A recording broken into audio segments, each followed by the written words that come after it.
ফোনটা কোথায়, আমি গেম খেলবো। দৃশ্যা, তুমি ফোনে গেম খেলো বলে তোমার মাথায় পড়াশোনা ঢুকতে চায় না। তুমি তো ছোট, আগে বড় হও, পড়াশোনায় ভালো রেজাল্ট করো, তারপর তোমাকে একটা নতুন ফোন কিনে দিব আমি। আমাকে মোবাইল দেখতে দিবে না, আর পড়াশোনা করে আমার মাথা শেষ করছো। লাগবে না তোমার ফোন, আমি বাড়িতে থাকবো না। মানি বাড়িতে চলে গেলাম, থাকো তুমি একা। দৃশ্যা দাঁড়াও।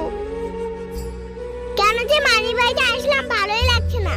মায়ের কথা খুব মনে পড়ছে, মা নিশ্চয়ই কষ্ট পাচ্ছে। আমি বাড়ি যাব, মা তোমার কাছে আসছি আমি। অনেকদিন হলো, মেয়েটা এখনো আসছে না। কেন যে সেদিন ফোনটা দিলাম না, তাহলে আর আমাকে ছেড়ে যেত না। একটা ফোনও করে না, ফোন করলে কথাও বলে না। এত রাগ মায়ের উপর। ভগবান, তুমি আমার মেয়েকে এনে দাও। মা আমি এসেছি তোমার কাছে, তোমার কথা খুব মনে পড়ছিল আমার। তুমি আমার ভালোর জন্যই সব কথা বলা, আমি বুঝতেই চাই না। আমার কথা তোমার মনে পড়েনি মা? তোমার কথা খুব মনে পড়েছে, আমি খুব খুশি হয়েছি তুমি ফিরে এসেছো।